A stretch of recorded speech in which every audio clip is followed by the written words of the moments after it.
My name is Maiden Fulton and this is my presentation. I apologize, I laugh when I'm nervous.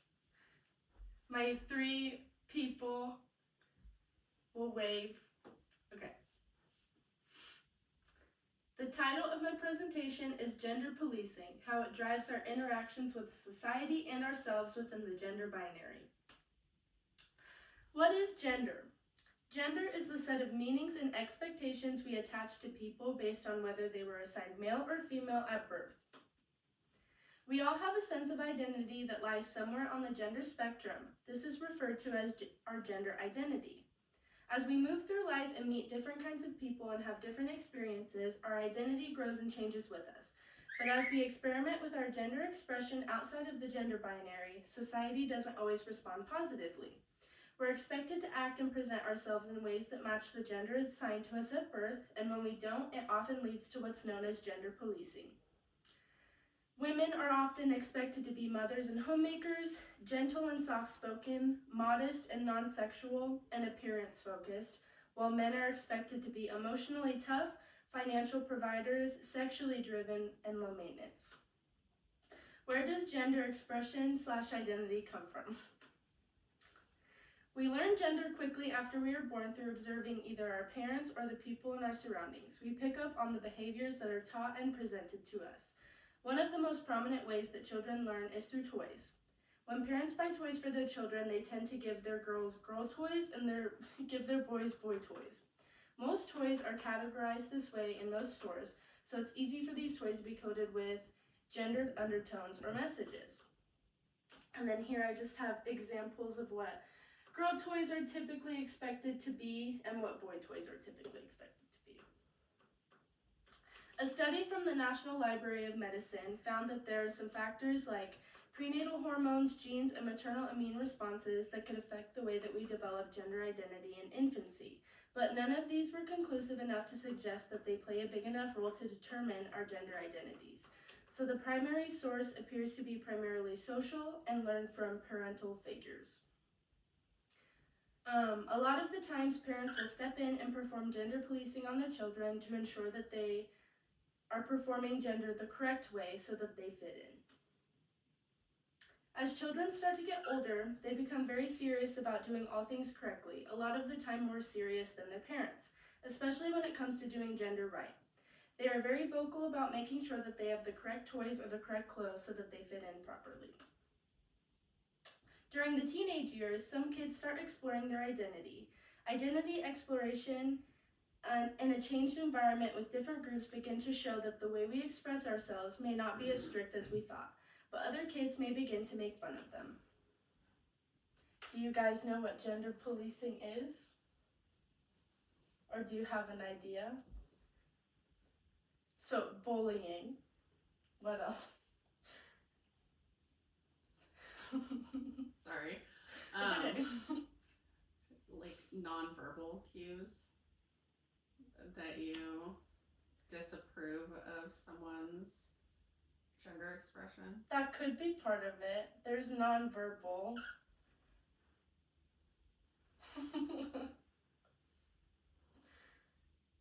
Just like forcing people to fit into the views of society. Exactly. That could be part of it too. Gender policing is when people judge or pressure someone for not acting, dressing, or presenting themselves in a way that matches what society expects for their gender. It includes enforcing rules on others, whether intentionally or not. Good job, guys. You got close. You're welcome. Gender policing is something that can come from anyone. This includes personal and close relationships, even ourselves.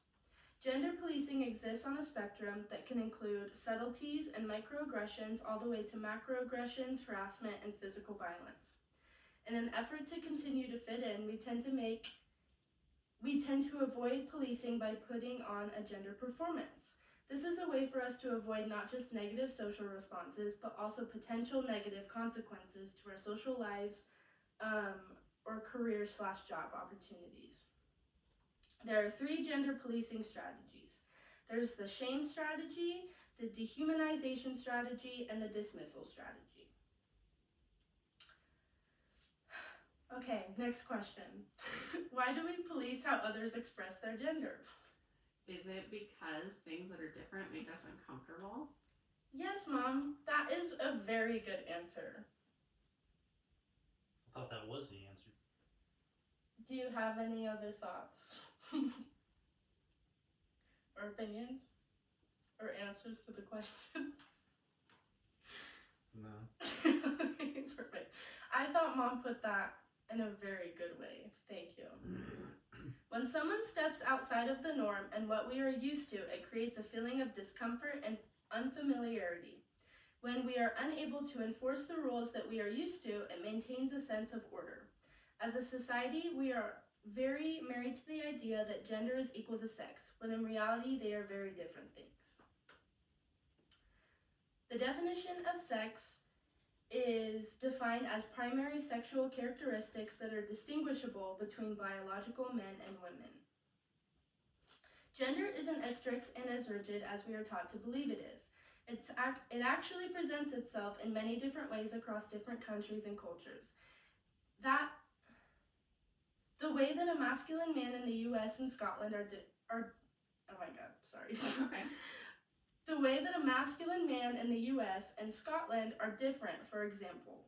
Culturally, Scottish men wear a kilt, while in the US, that would be quite similar to a skirt, which is seen as women's clothing. And then these are just different pictures of men in different cultures. And I'm sure that you can see that all of them would be deemed as quite masculine where they're from, but they have different characteristics that we might deem as not the most masculine. Have you ever recognized that there is a big difference between the reaction toward boys playing with girl toys and girls playing with boy toys? Okay, I'll go. I was a tomboy when I was younger, which seemed fine. My parents bought me girl toys, but most of my friends were boys, so I liked to play with boy toys. But people seem to frown upon, some people seem to frown upon boys playing with girl toys. Mm-hmm. No, but I see what you're saying. Because it seems like it's cute when girls play with boy toys and that it's like cute that they're a tomboy, but if a boy plays with girl toys, it's not seen as masculine and that can be uncomfortable. Because masculinity is seen as the superior gender expression, when girls behave in more masculine ways or play with more masculine toys, it is more widely accepted. But when little boys play with more feminine toys, their masculinity is at risk. This means that there is a stricter box that men have to exist in, which is with more social consequences and expectations. Men carry a lot of emotional pressure because of the expectations of masculinity that they are under. Do you know how gender expectations affect women in adulthood? I do. No way. Well, especially in households where where a woman and a man both work full-time jobs, traditional gender expectations dictate that women still do most of the household work. So women kind of have two jobs. Mm-hmm. So. And that's exactly what I was getting at, Mom. A+. You're welcome. Because we grew up learning and internalizing gender roles and norms, many of us end up following the paths we think we're expected to take. Even when women pursue careers or continue working after becoming mothers, they often face the second shift, taking on most of the household labor in addition to their jobs.